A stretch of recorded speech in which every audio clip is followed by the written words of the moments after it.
Ever wondered about the hidden secrets of World War II? We all know Nazi soldiers used drugs, but the real question is, what did these substances do to their bodies and minds? German troops had Pervitin, while the Allies opted for amphetamines like Benzedrine. So today we're diving into the hidden world of wartime pharmaceuticals to uncover the secrets behind these substances. And we will find out how these drugs may have reshaped the Nazi military into supercharged soldiers. Let's begin. World War II was the most expensive and devastating war ever fought. It was also the most technologically advanced conflict of its time.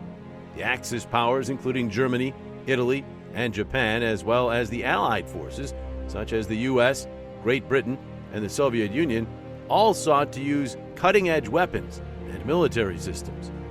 Nazi Germany developed V2 rockets, the first long-range ballistic missiles to target London during the Blitz. Radar and sonar, originally created by Britain, were widely employed to spot enemy aircraft and naval vessels. The United States, in a pivotal moment, dropped atomic bombs on Hiroshima and Nagasaki, leading to Japan's surrender on September 2, 1945. Less widely known, but equally prevalent during the war, were efforts to enhance the basic soldier.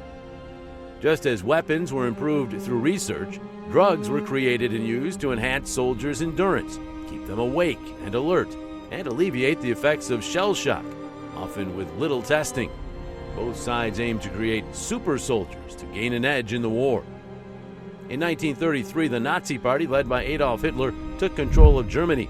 They believed that Aryans, whom they saw as the true heart of the German people, were superior to others. Hitler thought that Germans would naturally dominate other nations. To achieve this, he promoted values like health, sports, high birth rates, and militarism to create what he called a master race.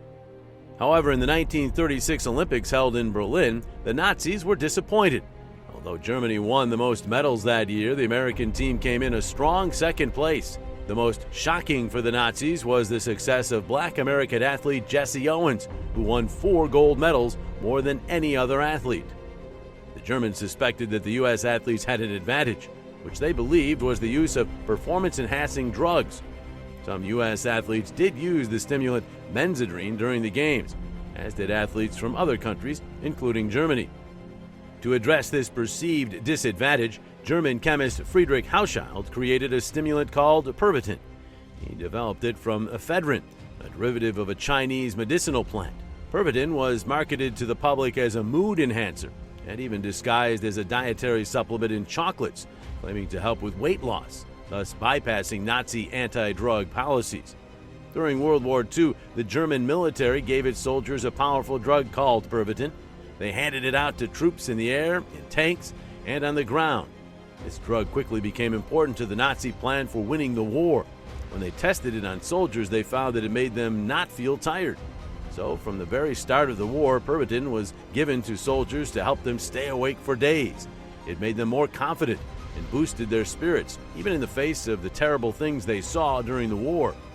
The Germans distributed a massive 200 million doses of methamphetamine during the war. In 1940, during a big attack, German soldiers were ordered to stay awake for 3 days as they marched westward through the Ardennes Mountains.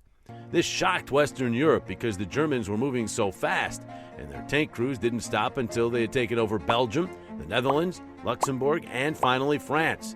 The Pervitin-powered soldiers were like a storm that couldn't be stopped. This drug played a big role in the early success of the German military during the war.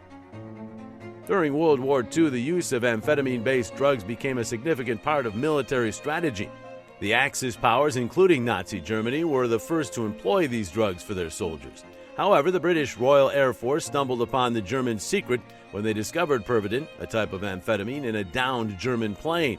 Fearing they might be at a disadvantage in the ongoing conflict, the United Kingdom authorized the distribution of 72 million doses of the amphetamine Benzedrine to all branches of its military.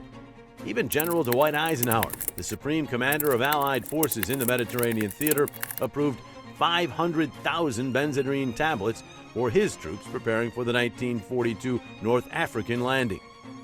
While these drugs were tested on military volunteers and alarmingly on prisoners in concentration camps in Germany, little attention was given to their adverse effects. In fact, the potential risks of Pervitin were acknowledged in Germany as early as 1939, but were largely disregarded. Otto Rank, the head of Nazi Germany's Institute of Defense Physiology, was not only responsible for these tests, but was also a regular user of Pervitin.